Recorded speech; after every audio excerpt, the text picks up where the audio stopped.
So, since it's Revenge of the Fifth today, I want to do a little review on why exponents have to do with the force and why denominators are inherently evil.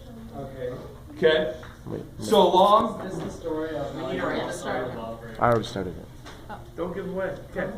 A long, long time ago, in a galaxy far and far away, there's a small blonde child, and he destroyed my childhood. I'm not done yet. His name was Jake Lloyd. And he played Anakin Skywalker in episode 1 of The Phantom Menace. Now, young Anakin was quite a little pilot. He was very skilled and talented. He had abilities that no human should.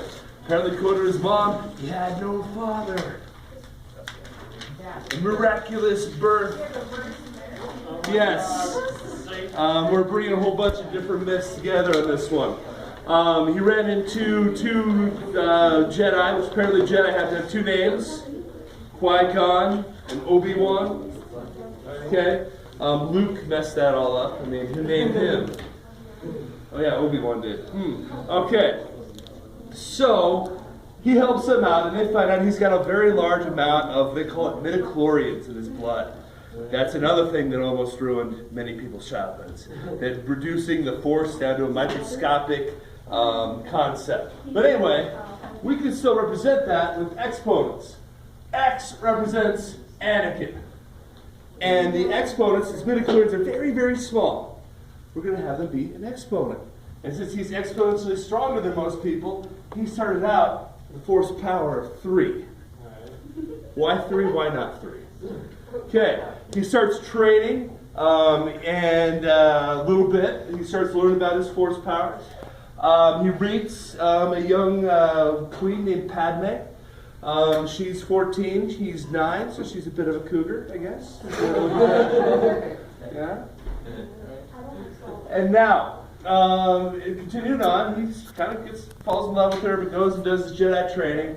And even though they lost Qui-Gon to the horned devil, that was Darth Maul, thank you. Anakin continued training, and he gained more power. Now, what do when we multiply exponents? We add them, so we now had a good force power to the 5th, which is way stronger than most people. Him and Obi-Wan were cleaning up the galaxy, going on great adventures. Same time, several tragedies start happening. He's separated from the woman he loves. Qui-Gon had died. His mother was brutally killed. And he had to read dialogue written by George Lucas. Seriously, the love story of Attack of the Clones?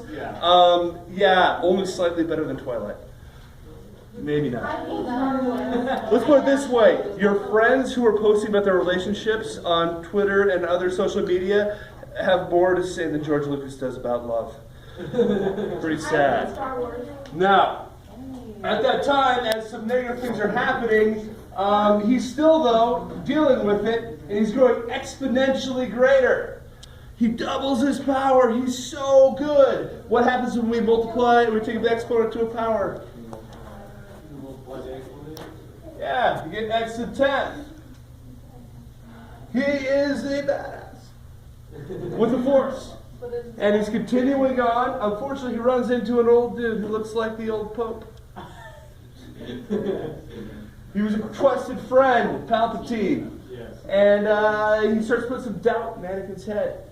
When that happens, we start introducing negativity to his mind. He might lose everything that he loves, so he's got to learn. But what happens when we do this? When we start multiplying by the negatives, he loses some of that shine, some of that goodness.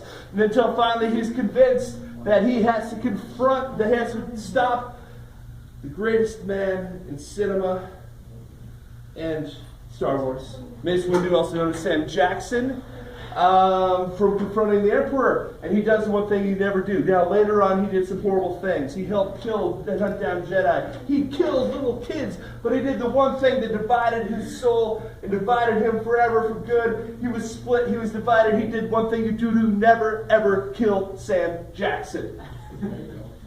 And when we do this, you subtract the exponents and we divide, and all of a sudden, he's left in a negative place. And what happens when you have a negative exponent? It flips to the dark side of the number. The inherently evil part, the part that gives us fractions, the denominator. Now one thing to remember, even though he did go to the denominator and switch to evil, it's one thing to remember that was always present all the way through here. The dark side was always present. It was always over 1, wasn't it? What happens if it's ever not over 1? What happens if it's at a 0? What happens if you divide by 0? You destroy the universe. Because math can't do it. So because you cannot divide by 0, the dark side must always be present. But it doesn't have to be that strong. And that is why the denominator is inherently evil, and those are the exponent properties. There you go.